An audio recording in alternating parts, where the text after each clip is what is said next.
Good morning বন্ধুরা, কেমন আছেন আপনারা সবাই? আশা করি খুব ভালো আছেন, আমরাও খুব ভালো আছি। এই যে আজকে চলে এসেছি শনিবার দিন সকালবেলা। আমরা অনেক দিন পর একটা ভিডিও নিয়ে চলে এসেছি, বড় ভিডিও। সকালবেলা খাওয়া দাওয়া করে ব্রেকফাস্ট করে চলে এসেছি দুপুরে রান্না বান্না করতে। পাবদা মাছ করব বেগুন দিয়ে ঝোল। তার জন্য একটু আদা আর লঙ্কা বেটে নিয়েছি, সেটা সেরকম কিছুই না, কালো জিরে ফোড়ন দিয়ে আদা লঙ্কা বাটা আর বেগুন দিয়ে আমি এই ঝোলটা বানিয়েছি। হালকা পাতলা, গরমের দিনে খুবই ভালো লাগে খেতে। আর এখানের কি হচ্ছে বলুন তো, এখন মোটামুটি বৃষ্টি হচ্ছে, এখন অতটাও গরম নেই। মাঝখানে খুবই গরম পড়েছিল, এখন অতটাও গরম নেই, মোটামুটি সব ঠান্ডাই হয়ে গেছে। তারপর দেখুন, ছেলেকে আমি স্নান করিয়ে দিয়েছি, স্নান করিয়েও খেলা করছে। ও তো বাবার সাথে এতক্ষণ খেলা করছিল, বাইরে গিয়ে, বাইরে থেকে তো আসতেই চাইছিল না, কোনো রকমে বাইরে থেকে নিয়ে এসে ওকে স্নান করিয়ে আমি খাইয়ে দিয়েছি। তারপর আমিও স্নান করে পুজো দিতে চলে এসেছি, পুজো টুজো দিয়ে চলে যাব খাওয়া দাওয়া করতে। এই যে ছুটির দিন মানে তো ছেলের বাবার সাথে আমি খেতে পারবো একসাথে বসে দুপুরবেলা, রোজ দিন তো নাহলে একা একা খাই।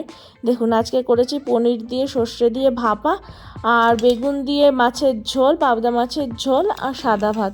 চলুন খাওয়া দাওয়াটা সেরে নিই আমরা।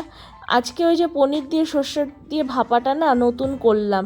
দেখুন ওর বাবা খেয়ে দিয়ে বলেছে খুব ভালো হয়েছে, সত্যিই খুব ভালো হয়েছিল, কিন্তু সর্ষেটা একটু কম করে দিলে আর একটু ভালো হতো। তারপর ছেলেকে ঘুম তো পাড়িয়ে দিয়েছিলাম, দেখুন তাড়াতাড়ি উঠে পড়েছে, এত দুষ্টু, একটুখানি ঠিক করে ঘুমালো না। আমিও আমার কাজগুলো সেরে নিয়েছি, 2-3 দিন ধরে জামা কাপড়গুলো পড়েছিল, ভাঁজ করতে ইচ্ছা করছিল না, আজকে করে নিলাম। করে টোরে ছেলেকে খাওয়াতে চলে এসেছি সন্ধ্যার সময়। ওকে একটুখানি স্ন্যাক্স করিয়ে দেবো, দুধ আর কর্নফ্লেক্স। আর তো শনিবার ছুটি, তারপরে একটু যদি বাইরে ঘুরতে না যাই কেমন লাগে? সারা সপ্তাহ ঘরে বসে থাকতে কি ভালো লাগে কারোর? আমার তো একদম ভালো লাগে না। সেই জন্য চলে এসেছি একটু ঘুরতে। বাইরে বেরোনোর সাথে সাথেই দেখুন কত ট্রাফিক। এই যে এই ব্রেকারটা ক্রস করলো, ওই পাশে এত ট্রাফিক ছিল, গাড়ি নিয়ে আগানোই যাচ্ছিল না। তারপরেও কি ট্রাফিক ক্রস করে চলে এসেছি ঘুরতে। ছেলে আর বাবা ওখানে মোমো খাচ্ছে, আমি একটু চা খেয়ে নিলাম। চা তো মাস্ট খেতেই হবে বাইরে বেরোলে, চা ছাড়া তো চলেই না। এখানে আমরা এসেছিলাম একটা স্ট্রিট ফুডের জায়গায়, এখানে মোটামুটি স্ট্রিট ফুডই পাওয়া যায়, অনেক রকম ভ্যারাইটি। আর এখানে স্ট্রিট শপিংও করা যায় কিছু কিছু। তারপর আমি এখানে একটাখানি রোল খেয়ে নিচ্ছি। এখানে জানেন তো কলকাতা স্টাইল কাঠি রোল পাওয়া যায়, কিন্তু অতটাও ভালো না, তাও ঠিক আছে, চলবে। বাঙালি মানে কি, বাঙালি খাওয়ার খেতে তো ইচ্ছা করবেই, সে যেরকমই হোক না কেন। আমিও খেয়ে নিয়েছি একটুখানি, বাঙালি তো, কিছু তো করার নেই। তারপরে সব সেরে বাড়ি চলে এসেছি ঘুরে টুরে। ছেলেকে একটুখানি আমি ফেনা ভাত করে দেবো আলু দিয়ে, ওকে খাওয়াবো। মোমো খেয়েছে, তারপরেও কি বলুন তো, মনে হয় যেন রাত্রিবেলাও দুষ্টুমি করবে, ঘুমাবে না, সেজন্য একটু ভাত খাইয়ে দিই।